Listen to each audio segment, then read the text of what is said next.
The very first time I saw the love of my life, it was on a glossy magazine cover. Looking back now, I could have never imagined the kind of love story that was waiting for the two of us. A love like something out of a fairy tale, but not the kind with a happy ending. I remember the exact way the afternoon light hit that magazine cover, making the colors bleed and warp under the convenience store's fluorescent lights. I was just another face in the crowd, another heartbeat in the rhythm of the city. But then I saw him. His face, impossibly symmetrical, with those dark monolith eyes that seemed to look right through the page and into my soul. The caption called him Leo, the visual of the rising K-pop group Elysian. I bought that magazine, of course, and the next one, and the one after that. My apartment walls slowly became a shrine to a man I had never met, whose real name I would only learn months later. Our paths first crossed during a fan sign event. My hands shook so badly I could barely hold the album for him to sign. When I finally reached the table, I could feel the warmth radiating from his skin. I remember thinking how small he seemed up close, not like the towering figure on stage, but just a person, with tiredness etched around his eyes and a faint, almost invisible scar above his left eyebrow. I tried to say something clever, something that would make me stand out from the hundreds of fans he'd meet that day, but all that came out was, "Your music, it saved me." He looked up then, really looked at me, and the manufactured idol's smile vanished, replaced by something genuine, something searching. His eyes, so much larger and more expressive in person, seemed to see past the fan uniform and into the lonely corners of my life. "What's your name?" he asked, and when I told him, he wrote it on the album with careful precision, adding a small star next to it. "I'll remember you, Jin," he said softly, so quietly I almost missed it. And he did. 3 months later, I received a direct message on Instagram. It was from a private account with no posts and only a handful of followers. The message was simple. "It's Leo. I remembered what you said that day. About my music saving you. I want to hear your story." My heart hammered against my ribs so hard I thought it might break free. I spent hours crafting a reply, deleting and rewriting each word until they felt right. I told him about my lonely nights, about the way I'd come home to an empty apartment after a long shift at the cafe, about how his voice had become the soundtrack to my healing from past heartbreak. His response came quickly. "Meet me tomorrow, 2 p.m. The quiet corner cafe in Ondi. Wear something inconspicuous."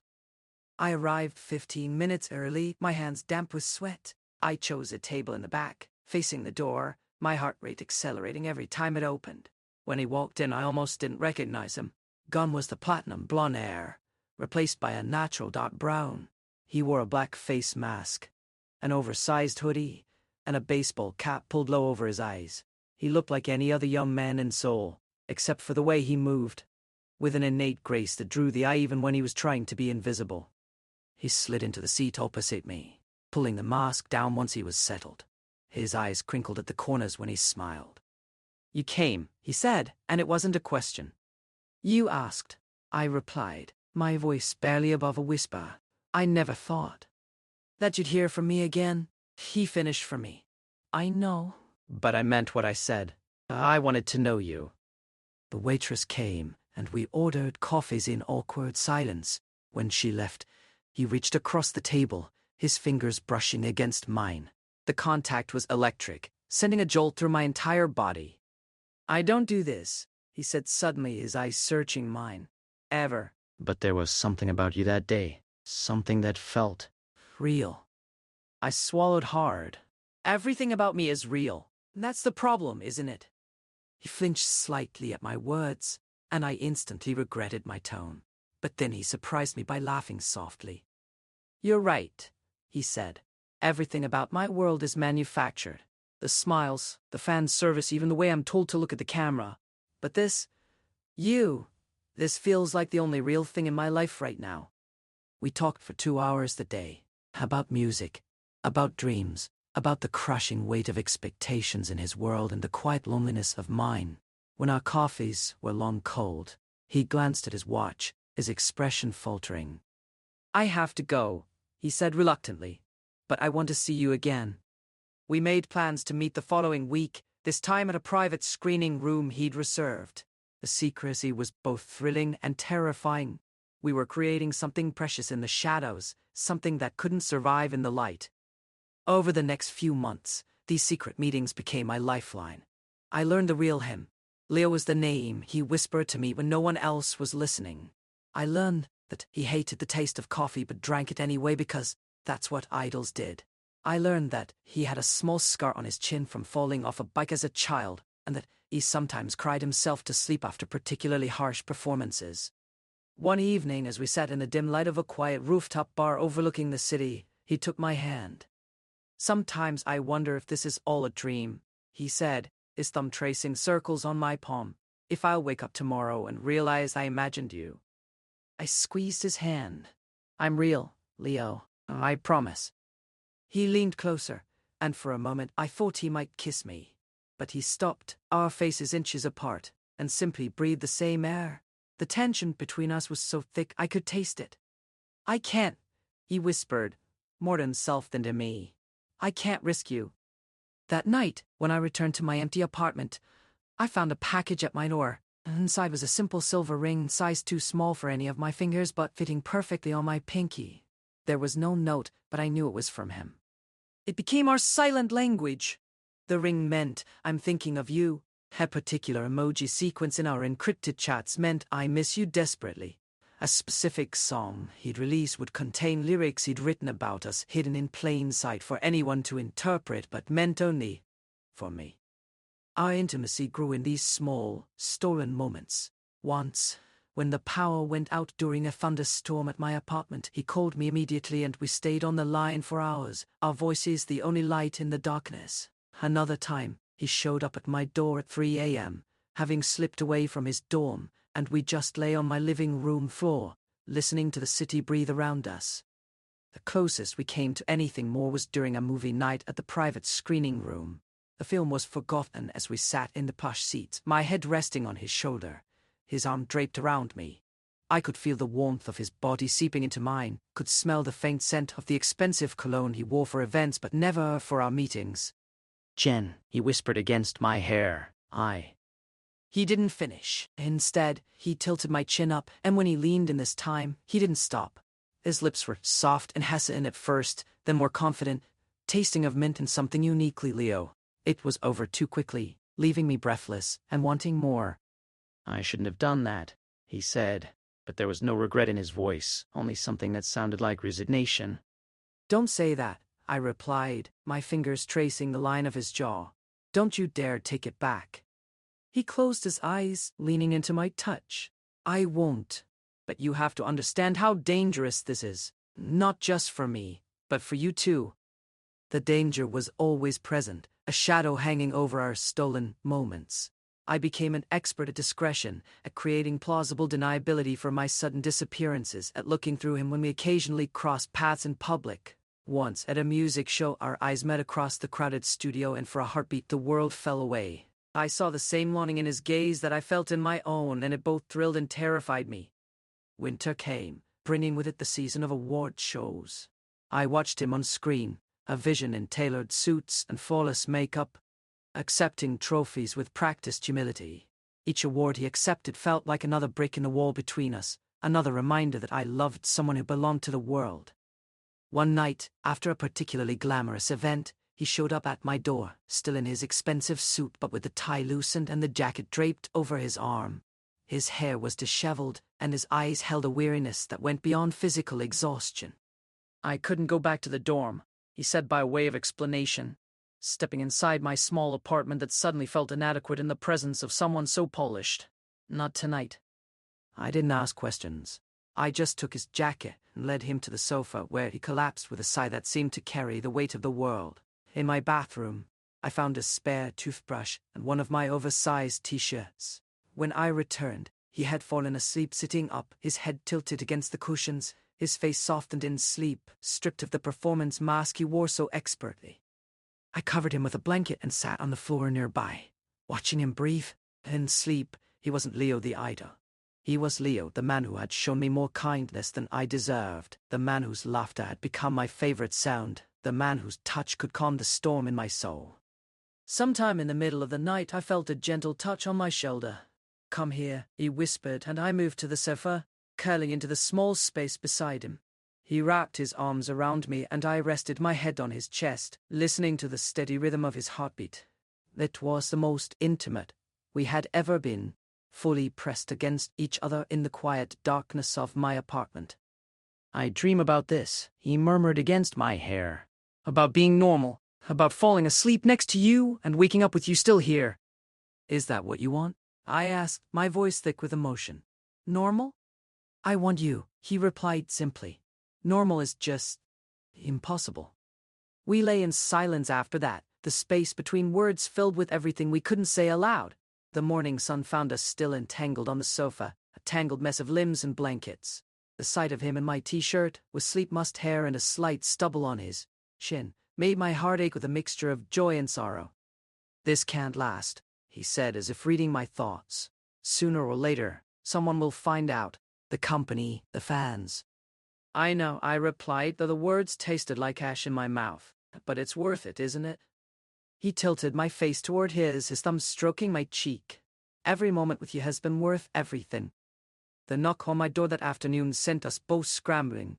He was back in his suit, looking every bit the idol I'd first seen on that magazine cover, while I frantically gathered signs of his presence. The spare toothbrush, the coffee mug with his lipstick prints. "Stay in the bedroom," I whispered, my heart pounding. "Don't make a sound." It was my neighbor, Mrs. Kim, wanting to borrow sugar. As I chatted with her at the door, I could feel the invisible wall between my two lives.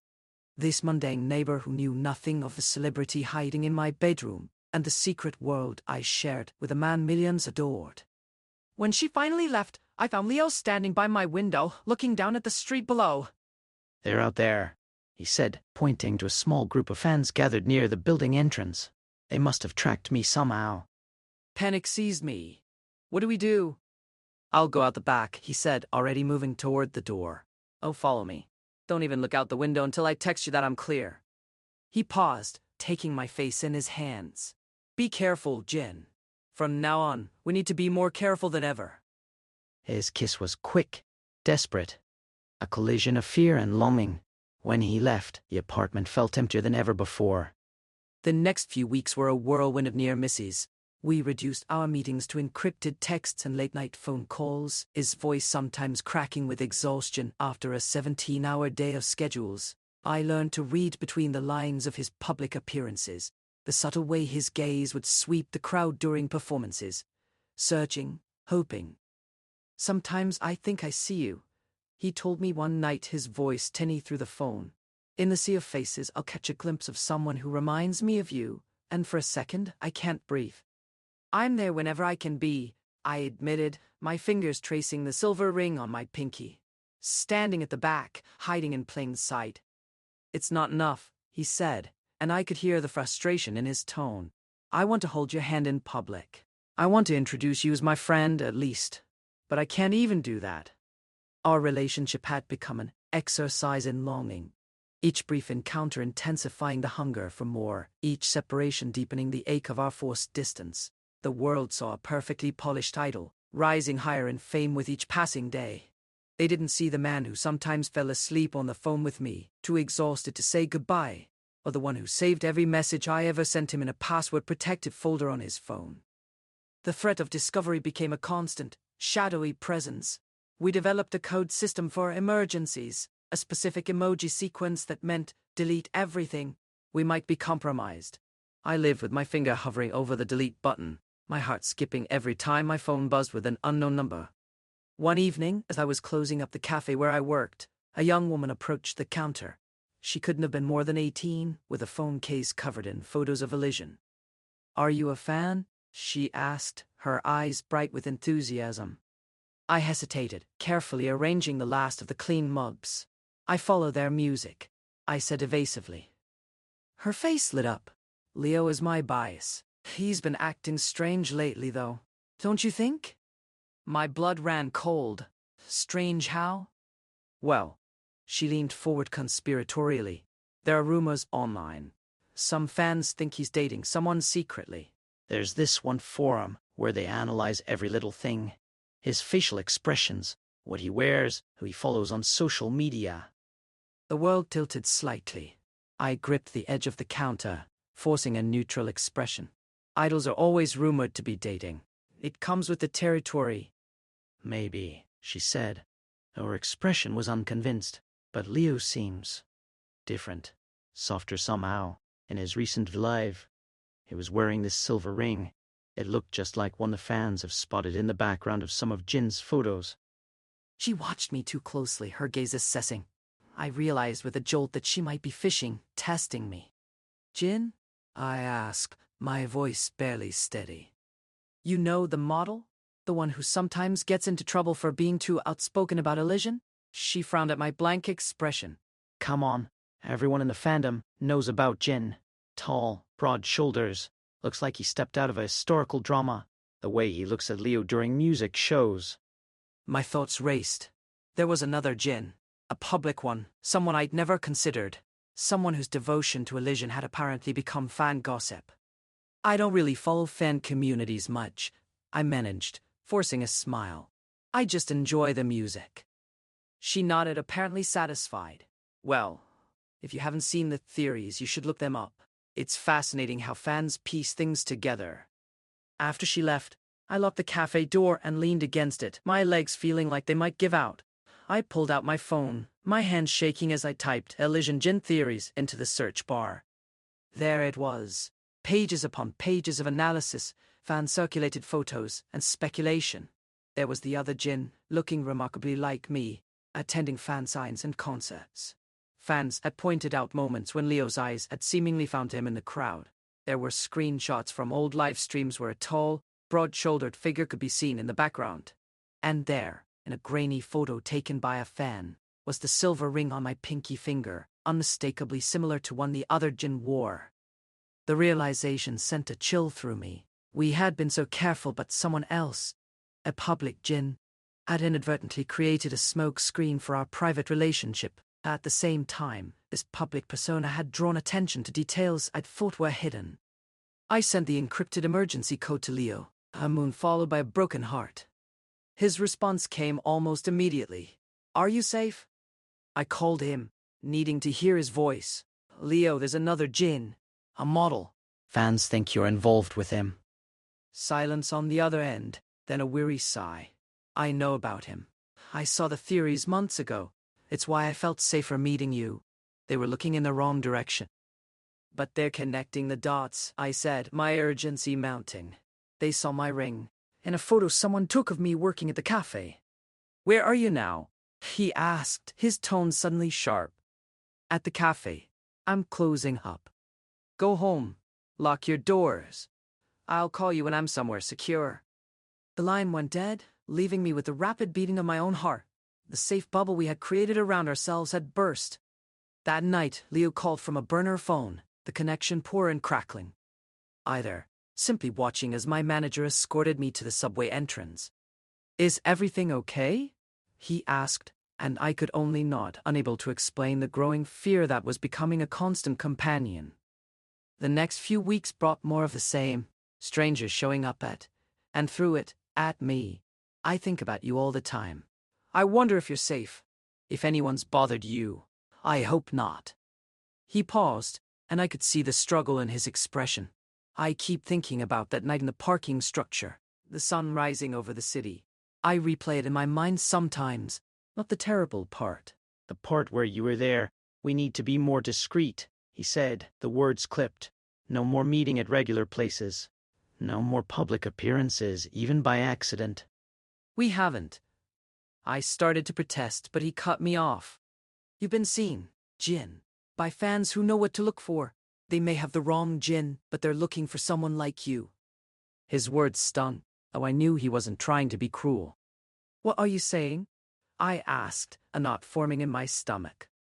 I'm saying we need a cooling-off period, just until this dies down. The finality in his tone sent a wave of panic through me. A cooling-off period. For how long? I don't know. A month. Maybe longer. I couldn't breathe. Leo, you can't be serious. I am, he said, and the crackle of the line seemed to emphasize the distance between us. It's not safe. For either of us. You especially. You think those fans are harmless? They've already started trying to find the cafe where you work. The world tilted again. How do they know? They know everything, Jen. That's how this world works.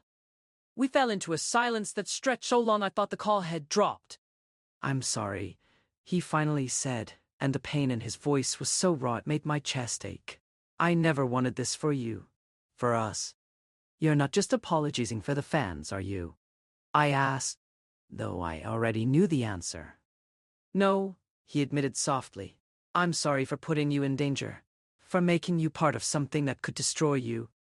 Destroy us, I corrected, and then regretted it immediately. I was adding pressure when he was already breaking. Get some sleep, he said, already backing away. We'll talk soon. The call ended before I could say goodbye, before I could beg him to change his mind. I sat in the dark of my apartment, the silence so complete I could hear the refrigerator humming from the kitchen, the traffic from the street below, the frantic beating of my own heart. The cooling-off period had begun. The days that followed were an exercise in absence. I checked my phone compulsively, though I knew there would be nothing. The encrypted messaging app remained silent. His social media accounts continued to post company-approved content. Glamorous photos, polished behind-the-scenes videos, perfectly choreographed glimpses into a life I no longer had access to. Once, during a music show broadcast, the camera panned to Elysian in the audience during another group's performance. For a brief second, the frame caught Leo's profile.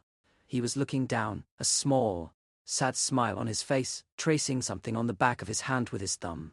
The same way he used to trace circles on my palm.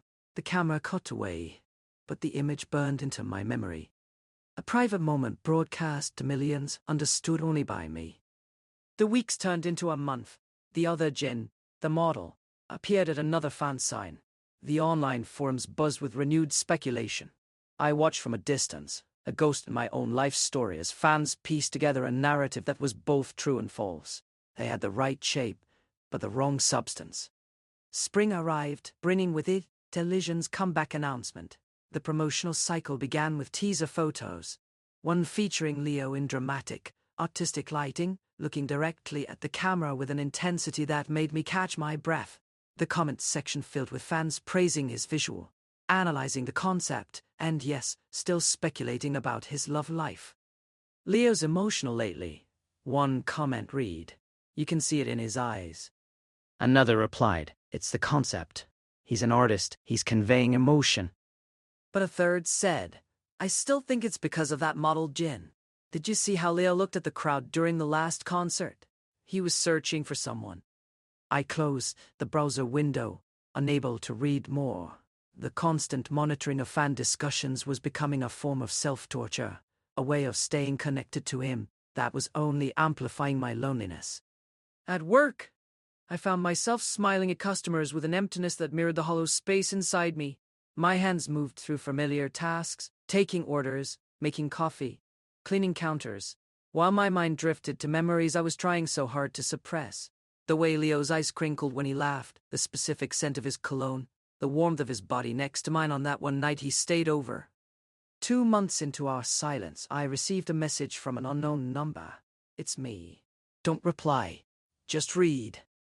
My heart stuttered as I opened the attached audio file. It was a new song, just Leo's voice accompanied by a simple piano. The lyrics spoke of longing, of watching someone from a distance, of loving in silence. At the very end, he whispered something so softly I had to listen multiple times to make it out. I miss you. I played the message on repeat until the words lost their meaning, until all that remained was the sound of his voice, a ghost in my ear, a presence that couldn't touch me. The following week, as I was leaving work, I noticed a black car parked down the street from the cafe. At first, I dismissed it as coincidence. This was a busy commercial area after all. But then I saw it again the next day, and the day after that. The driver never got out, never spoke to anyone, just watched. My hands trembled as I texted my manager that I was feeling ill and needed to leave early. I took the long way home, ducking into stalls and changing direction multiple times, my paranoia reaching new heights. When I finally arrived at my apartment building, breathless and shaken, the black car was nowhere in sight. That night, I couldn't sleep.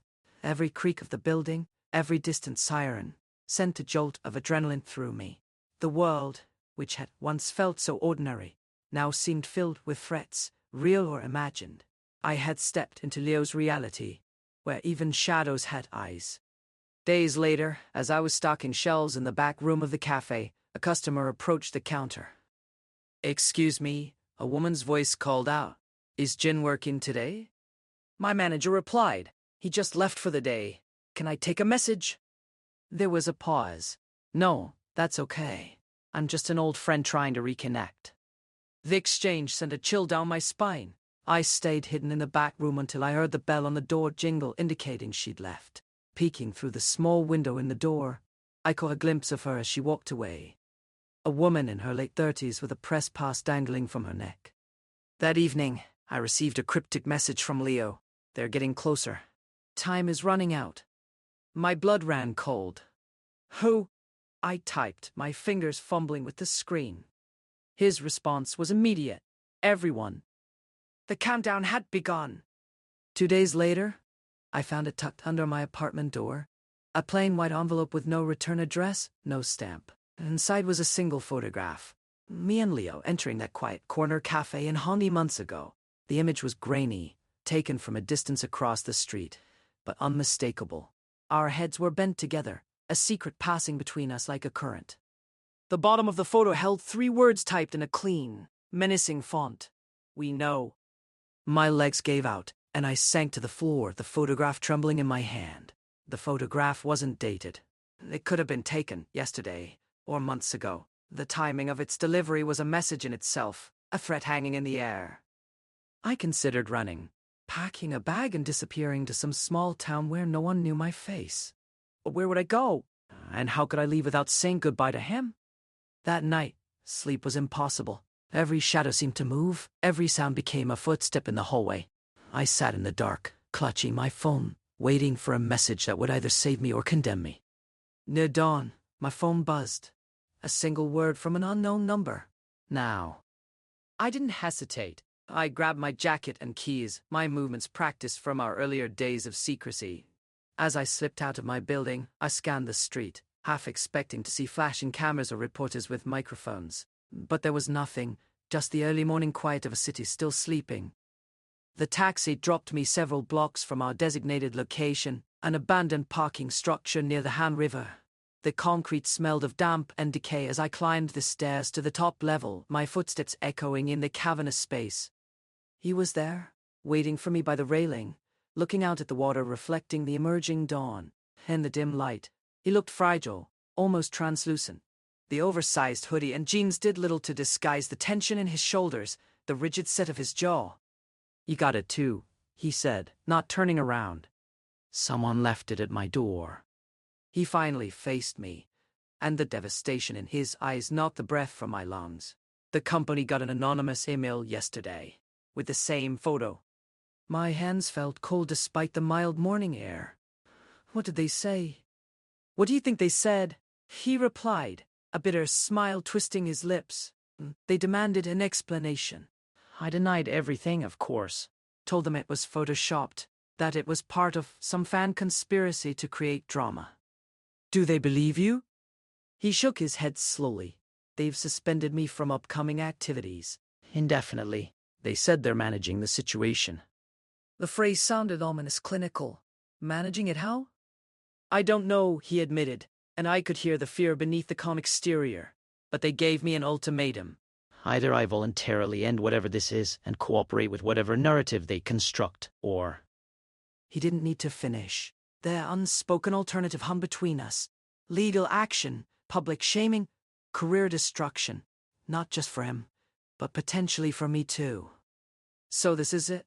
I asked, the words catching in my throat. "We just end it?" He stepped closer, reaching for my hand before stopping himself, remembering the cameras that might be watching even now. "They want me to release a statement tomorrow, denying any romantic involvement, suggesting that my recent distant behavior was due to exhaustion and creative differences within the group." He looked away, toward the river, where the rising sun was painting the water in shades of pink and gold. They even suggested mentioning the other Jin, the model, as a way to deflect. "They want you to throw him under the bus?" I asked, horrified. It wouldn't be the first time an agency has used a decoy to distract from the real story, he said, the resignation in his voice breaking my heart. But I refused. I told them I wouldn't drag an innocent person into this. What will you say instead? I asked, though I was terrified of the answer. He turned back to me, and in the early morning light, I saw the exhaustion etched into every line of his face. I don't know yet. I'm still trying to find a way to deny us without denying you. The tears I had been holding back finally escaped, tracing paths down my cheeks. I turned away, embarrassed by my weakness, by the unfairness of it all. Don't cry, he said softly, and I could feel the warmth of him behind me, though he didn't touch me. Please don't cry. If this is the last memory I have of you, I don't want it to be of you crying. I wiped at my face with the back of my hand, forcing myself to turn back to him. When? Tomorrow. Noon press conference. Online broadcast. A year's worth of memories flashed through my mind in that moment. The way he looked at me the day we met, the gentle brush of his fingers against mine, the night he stayed over, the stolen kisses and whispered conversations. All of it about to be publicly erased. I could disappear, I offered, though we both knew it was too late. Leave Seoul. Go somewhere no one knows me. They'd find you, he said, not unkindly. And even if they didn't, it'd destroy my career anyway. This has to be handled carefully. We stood in silence as the sun climbed higher, casting long shadows across the concrete floor. The city was beginning to wake up below us, the distant sounds of traffic and construction growing louder.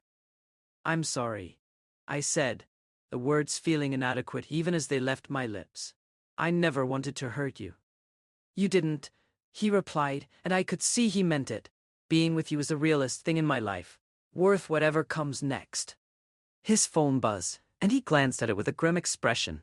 I have to go. They're tracking my location. Will I see you again? I asked, but the answer was already forming in the hollow space of my heart.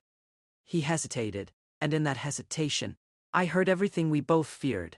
After tomorrow, it might be safer if we don't contact each other. For a while. For how long? I pressed, needing something concrete to hold on to. He shook his head slowly. I don't know. Months. Years. Maybe. He didn't need to finish. Maybe forever. The finality of it settled over me like a shroud. I wanted to beg him not to leave, to find another way, to fight for us.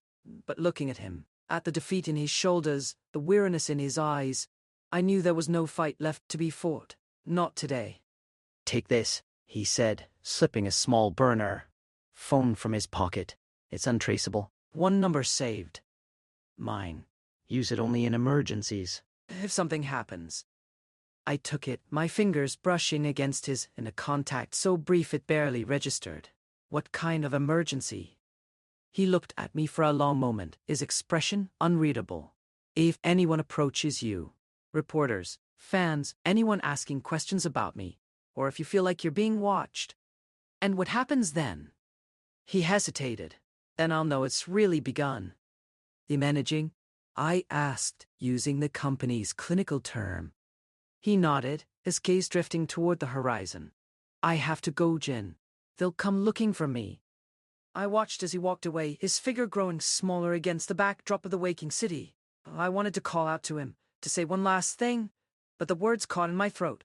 What could I possibly say that hadn't already been said or left unsaid? When he disappeared down the stairwell, I stood there alone, the burner phone feeling heavy in my pocket like a stone. The morning sun was fully risen now, casting the parking structure in a harsh, unforgiving light, and everything looked different, sharper, more dangerous. The next 24 hours were a blur of anxiety and anticipation. I couldn't bring myself to watch any news or entertainment programs. Instead, I walked aimlessly through the city, my phone turned off, trying to disconnect from the world that was about to collapse around me. In a quiet park, I found myself staring at a couple holding hands, their casual intimacy a painful reminder of what I was losing. That night, I barely slept, waking to every small sound, my mind racing through possible scenarios. Would they believe him? Would they dig deeper? Would they find me? At 11:55 a.m., I was sitting on my living room floor, my back against the sofa, my laptop open to the entertainment company's official channel. My hands trembled as I clicked on the live stream that was scheduled to begin at noon. The screen showed a plain stage with a single podium. After what felt like an eternity, the doors opened and a team of executives filed in, followed by Leo. He was dressed immaculately in a tailored black suit, his silver hair styled perfectly, not a strand out of place. He looked every bit the idol the world adored, but I could see the strain in the set of his jaw, the forced stillness of his posture. This was the performance of a lifetime.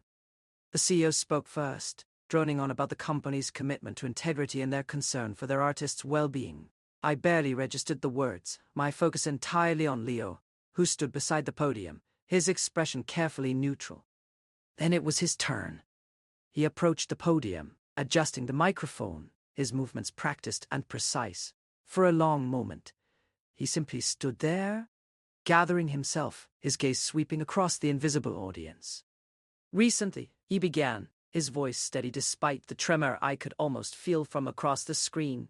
There have been rumors circulating regarding my personal life. He paused, and in that pause, I could feel the weight of every unspoken word between us. I want to address these rumors directly, he continued. The speculation that has been growing online, the fan theories, the so-called evidence, all of it has been difficult, not just for me, but for the people I care about.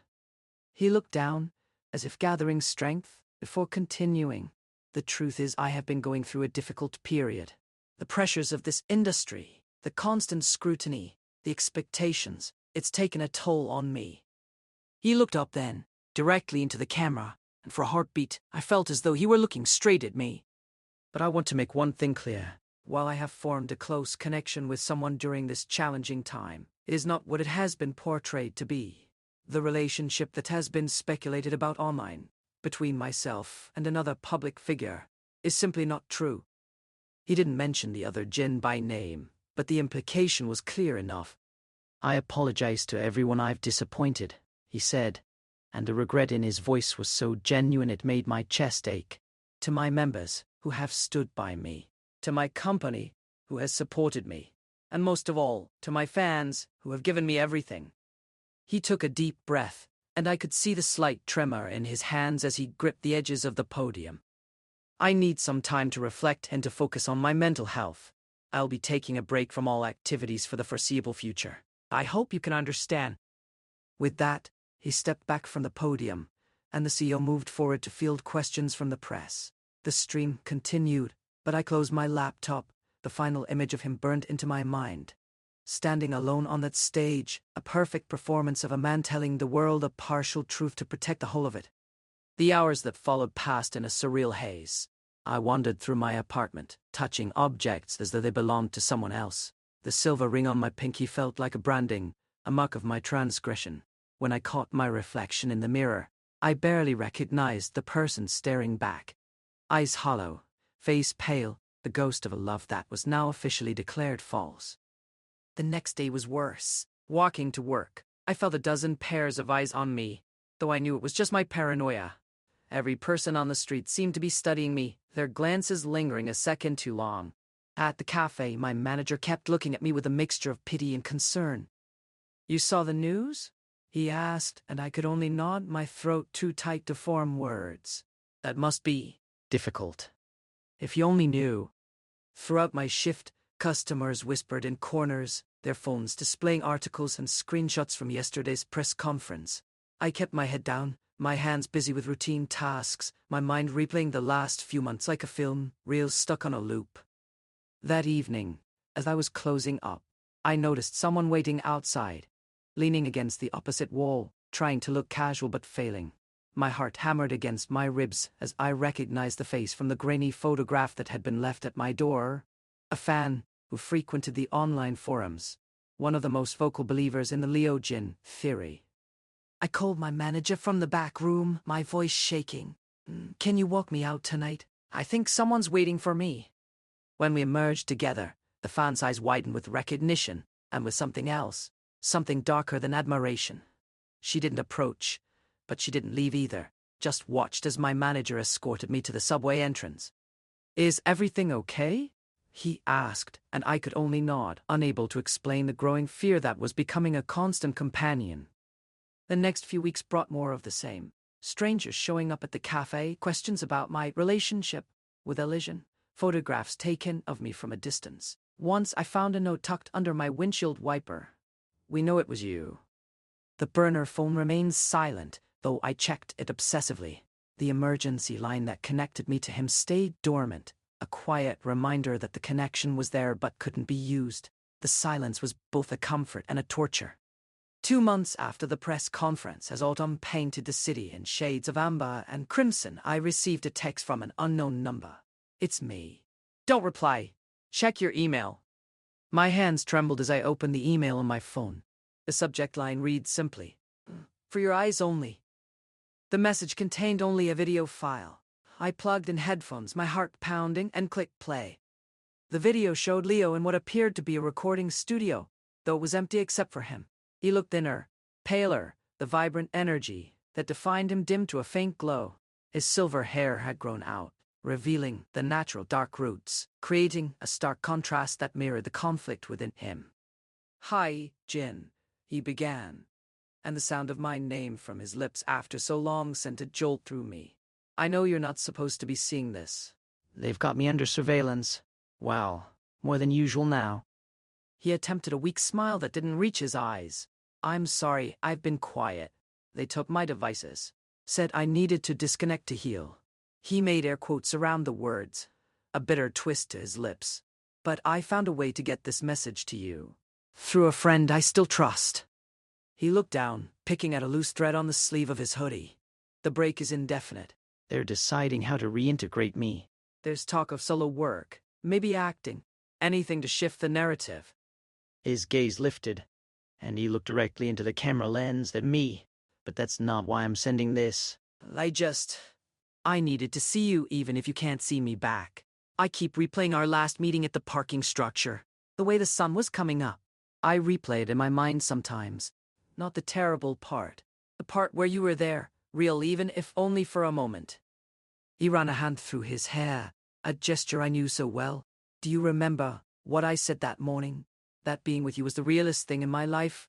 I still believe that, even more now, surrounded by all this manufactured reality." He paused, and the silence stretched, filled with everything we couldn't say. "I wear a ring sometimes," he said quietly, holding up his hand to reveal a simple silver band on his index finger. "Not the same as yours." "Different design. They think it's for fashion. Only I know what it means." I instinctively touched the ring on my pinky, the metal warm against my skin from the constant presence of my touch. "I wonder what you're doing right now," he continued. "If you're working at the cafe, if the autumn colors look the same from your window as they do from mine, if you ever think of me." The question hung in the air, rhetorical and yet so intimate it made my chest ache.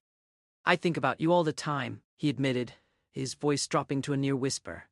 "I wonder if you're safe, if anyone's bothered you, if fans have shown up at your door. I hope not." He leaned closer to the camera, and despite the digital distance, I felt the urge to reach out and touch the screen. "If they have, if anyone makes you feel unsafe, use the phone. That's what it's for. Not just for emergencies, but for anything. Just press the call button once, then hang up. I'll know it's you, that you're thinking of me." A small, sad smile played on his lips. "I know that's not much, but it's all I can offer right now. A way to know you're out there even if we can't speak." He checked over his shoulder, as though someone might be listening. "I have to go soon. They don't know I'm here." But I wanted to send this, to remind you, to remind myself that what we had was real, that it still is." He stood up, moving toward the camera as if to end the recording, but then he paused. "The other day, I was walking in a park near where I'm staying. There was this couple sitting on a bench, not talking, just sharing headphones. The woman was leaning her head on the man's shoulder. For a second, I felt this pang. Not jealousy exactly, just this awareness of everything I can't have right now, everything I want." He shook his head slightly. "I'm sorry. That's not fair to you. I wanted you to know that I see those moments everywhere now, and I think of you." He reached out, and for a second, I thought he was touching the camera lens, but he was just gesturing toward it as if trying to bridge the distance between us. "Take care of yourself, Jin." "Please." and know that somewhere in the city, someone loves you. Always. The screen went dark, and I was left in the silence of my apartment, the video file downloaded and saved on my phone. A secret treasure in a world that felt increasingly hostile. I watched it again and then a third time, until the words became etched into my memory, until the cadence of his speech became familiar again. That night, I couldn't sleep. Instead, I found myself pacing the small space of my apartment, the city lights blinking outside my window like 1,000 distant stars. His words echoed in my mind, not just from the video, but from all the months we had shared. The whispered promises, the vulnerable admissions, the quiet moments of connection that had sustained us through the secrecy. At 3:17 a.m. I made a decision. I retrieved the burner phone, my fingers hovering over the call button. Just one press, then hang up. That's what he had said. A signal, nothing more. I pressed the button. The screen lit up for a second, then went dark. I placed the phone on my nightstand and lay back down, my heart racing. I didn't know if he would receive the notification, if he was even in a position to check. For all I knew, the phone was being monitored, and this small act of defiance could put us both in greater danger. But I had to do it. I needed to send that signal across the darkness, that small acknowledgement that I had received his message, that I remembered, that I cared. The next morning, as I was preparing for work, the burner phone buzzed with a single text from an unknown number. I felt it. 2 words, yet they carried the weight of a conversation. I smiled, a genuine smile that reached my eyes for the first time in weeks, and typed back, "Me too." We settled into a new rhythm. Silent communication through the burner phone, a series of signals that only we understood. A single buzz meant, "I'm thinking of you." 2 buzzes meant, "Stay safe." A buzz at 11 p.m. meant, "Make a wish." The secret language became my lifeline, a thread connecting us across the distance. On difficult days, when the stares felt too intense, when the whispers followed me down the street, I would retreat to the privacy of my apartment and press the call button once, waiting for the silent acknowledgement that sometimes came within minutes, sometimes hours. Winter approached, bringing with it Elysian's year-end performances. I watched on my laptop as the group took the stage without Leo, a 5-member formation that looked incomplete, off balance. During their acceptance speech for Artist of the Year, the leader mentioned him briefly, saying how much they missed him and hoped for his return. The camera panned to the empty space where Leo should have stood, and I felt the absence like a physical pain. The other Jin, the model who had inadvertently provided cover for our relationship, continued to appear at events, sometimes wearing silver jewelry that set the online forums buzzing again. The theories evolved, becoming more elaborate, more desperate. Some fans claimed to have insider information, others analyzed every pixel of every photo for clues. Through it all, the real truth remained hidden in plain sight, our secret safe behind a smoke screen of speculation. One evening in December, as snow dusted the city in a layer of white, I received a series of urgent buzzes from the burner phone. 3 in quick succession, our signal for emergency. My hand shook as I waited for the follow-up message. When it came, it was brief but chilling. "They know about the phone. Burn it. Immediately." I didn't hesitate. I grabbed the phone, wrapped it in a kitchen towel, and took a hammer from the toolbox under my sink. With each strike, I felt a piece of our connection shattering. When I was done, I gathered the pieces and scattered them in different public trash cans throughout the city, a trail of broken communication. That night, I slept fitfully, waking at every sound, the silence of the apartment now absolute. The burner phone had been our only connection, our only lifeline. Without it, I was truly alone, cut off from him completely. The next day at work was agonizing. Every customer who looked at me a second too long, every person who asked if I was okay, sent a wave of panic through me. By mid-afternoon, my manager noticed my distress. "Jin, go home," he said gently. "You look like you're about to collapse." I wanted to protest, but he was right. Every muscle in my body was coiled with tension, my nerves raw and exposed. As I left the cafe, I noticed a black sedan parked across the street. The same type of car I had seen months earlier, the one that had triggered my paranoia. Now, with a warning about the phone, the sight sent a chill down my spine. I turned in the opposite direction, my footsteps quickening, my mind racing. I didn't go home. Instead, I walked to the nearest subway station, jumping on a train without checking the destination. I rode it to the end of the line, then got off and waited for the next train going in the opposite direction, losing myself in the rhythm of the city's underground veins. Hours later, when I finally returned to my neighborhood, the black sedan was gone. I circled the block twice before daring to approach my building. Nothing seemed out of place, but the feeling of being watched lingered, a persistent itch at the back of my neck. That night, I couldn't sleep. I sat in the dark, my back against the wall, listening to the building settle around me. Every creak, every distant siren, every footstep in the hallway set my heart racing. I had no way to contact him, no way to know if he was safe. The silence that had once been a comfort now felt like a void, an absence where a connection should be. The following weeks blurred into a monotony of fear and anticipation. I changed my routine, taking different routes to work, varying my schedule, avoiding places we had once frequented. I scanned crowds constantly, my gaze darting from face to face, looking for threats, for familiar features, for anything out of the ordinary. Christmas arrived, and with it, Elysian's special comeback stage as a 6-member group. The news had broken a week earlier. Leo was returning, not as a solo artist or actor, but rejoining his group. The company's statement was carefully worded. After a period of reflection and healing, Leo is ready to return to his activities with Elysian. We appreciate the fans' continued support and understanding. I watched the performance on a small television in the break room at work, the volume turned down, low. He looked different, thinner, paler, his smile not quite reaching his eyes. But he was there, center stage, moving with the same fluid grace that had first captivated me. The music was building to its final, explosive crescendo, and Leo was supposed to take his final position with the rest of the group. But suddenly Leo stops. He completely breaks the choreography, stepping away from the formation and walking straight toward the front edge of the stage. The other members glance at him in confusion, and the stadium cameras frantically scramble to capture his sudden movement. Leo grips the microphone with both hands, his knuckles turning white. His deep dark brown eyes are locked onto the main camera lens with a terrifying, iron resolve. The entire arena plunges into a shocked, heavy silence. I have an announcement. Leo's voice rings out through the speakers, clear and trembling with an undeniable honesty. My agency spent months forcing me to hide, trying to make me pretend that my life is a manufactured lie. But I am done hiding. I am gay, and I have a boyfriend. He is an ordinary man, the only real thing I have ever loved, and I will no longer live in shame. A tidal wave of audible gasps and stunned silence crashes over the stadium. The stage lights gleam off the single silver ring he wears on his index finger, matching the one I wear on my pinky. He looks straight into the camera one last time, with an expression that is both heartbreaking and full of love, a look meant only for me. And in that moment, I understand what he has done. He has chosen me. He has chosen us.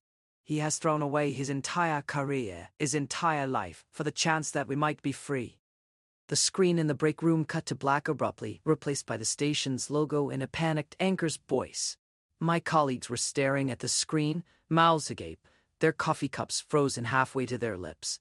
I couldn't breathe. The air in the small room had become thick and heavy, pressing in on me from all sides. My manager finally broke the silence. Did he just? The question hung in the air, unanswered, as reality crashed down around me.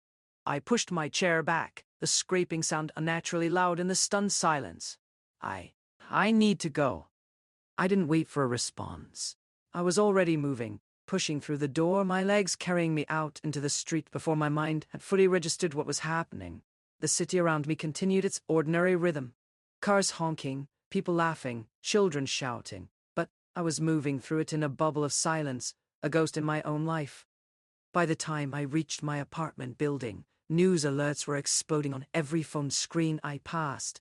Headlines screamed in bold letters. Elysian's Leo comes out live on stage. Idol admits to secret relationship with ordinary man. Company stock plummets amid scandal. I locked the door behind me, my hand shaking so badly I could barely manage the key.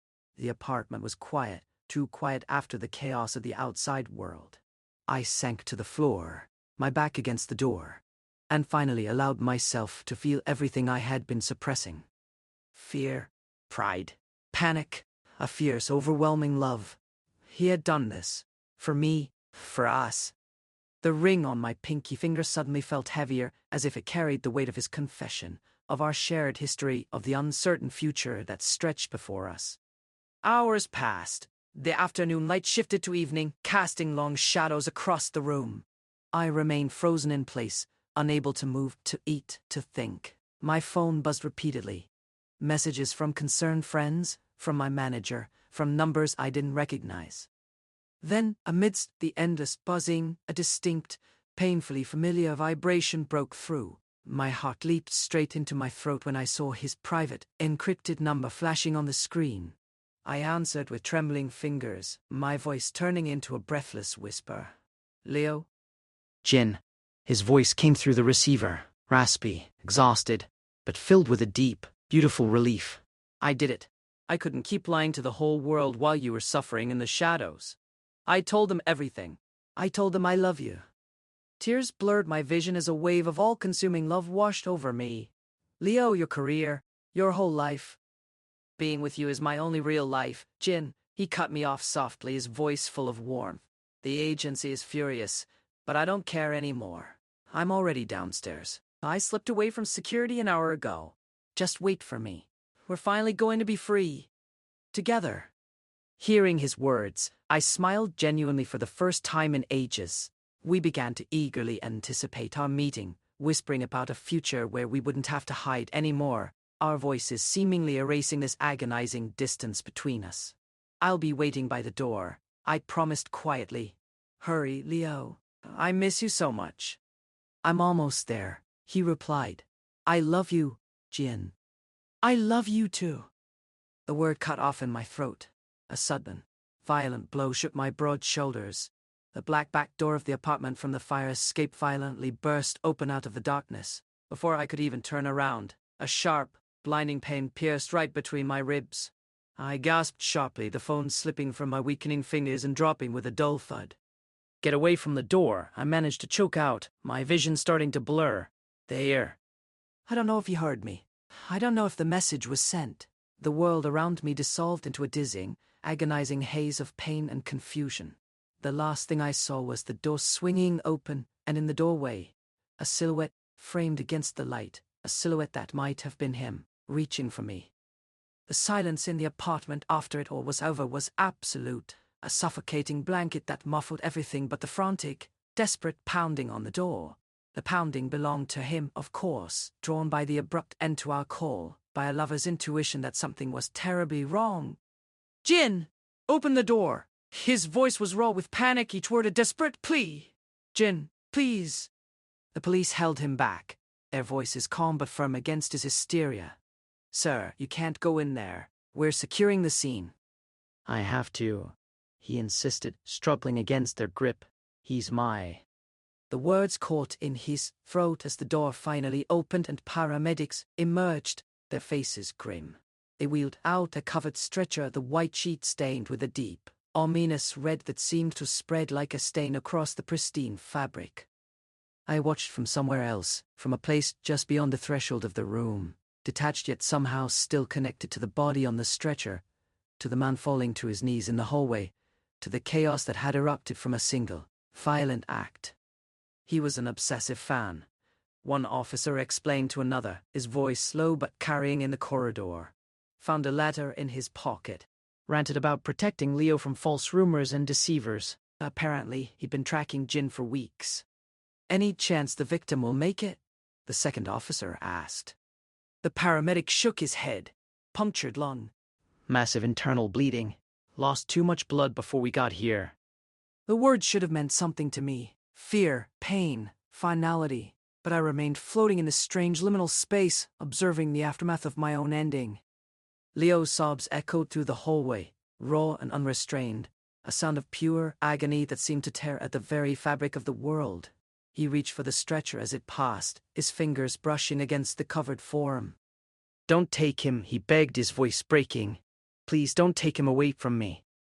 The officer's expression softened, but their duty remained. Sir, we need to transport him to the morgue for the investigation. Morgue. The word hung in the air, sterile and final. Let me go with him, Leo pleaded, his composure completely shattered. Please. Just let me say goodbye. They hesitated, exchanging glances, then finally nodded. One officer helped him to his feet, supporting him as he followed the paramedics towards the elevator. I drifted along behind, an invisible witness to this final journey. Downstairs, the chaos was worse. Media vans lined the street. Their satellite dishes pointed toward the building like metallic flowers seeking sunlight. Reporters shouted questions, their cameras flashing relentlessly. Police held back a growing crowd of fans. Some crying, some angry, some simply confused by the unfolding tragedy. When they saw Leo emerging, supported by police, the noise escalated to a deafening roar. "Leo! What happened? Is it true you came out tonight? Were you involved with the victim?" Leo flinched at each question, his face pale and streaked with tears. He kept his head down, letting the officers guide him toward the waiting ambulance. I watched him climb in beside the covered stretcher, the doors closing to block out the world. As the ambulance pulled away, sirens wailing, I saw faces in the crowd. Some accusatory, some sympathetic, some hungry for details. This was the freedom he had chosen for us, the price of truth in a world that demanded entertainment. The hospital was a blur of fluorescent lights and hushed voices. They led him to a small room in the morgue. Sterile and cold, with a single metal table in the center. The sheet was still, unnaturally still. "Do you need a moment alone?" asked one of the officers. Leo nodded, unable to speak. The door closed, and he stood there, motionless, for what felt like an eternity. Then, slowly, he approached the table. His fingers trembled as he reached for the sheet, pausing just before touching it. "I can't," he whispered to himself, to me, to whatever gods might be listening. "I can't see you like this." But he did. With a deep breath that seemed to take all his remaining strength, he lifted the corner of the sheet, revealing my face. Peaceful now, the pain and fear erased, leaving only the familiar features he had memorized, traced, kissed. He collapsed then, his body folding as though all strings had been cut, his sobs echoing off the tiled walls. He laid his head next to mine on the metal table, his tears wetting the cold surface, his fingers finding the silver ring on my pinky finger. "I'm so sorry," he cried, his words muffled against the table. "I thought I was saving us. I never meant. I never wanted this." He stayed like that for hours, until a gentle knock on the door reminded him that the world outside was still spinning, that consequences were gathering like storm clouds on the horizon. When he finally emerged, the hallway was crowded with people from his agency. Executives in tailored suits, managers with grim expressions, publicists already calculating damage control. They descended on him like vultures, their voices a cacophony of crisis management. "Leo, we need to issue a statement. You can't speak to the press without our approval. We've arranged for you to stay at an undisclosed location." He looked through them, his eyes vacant, as if they were ghosts he couldn't quite see. The CEO stepped forward, placing a hand on his shoulder that looked like a gesture of comfort, but felt like a claim. "Let's get you somewhere safe," he said, steering Leo away from the room, away from me.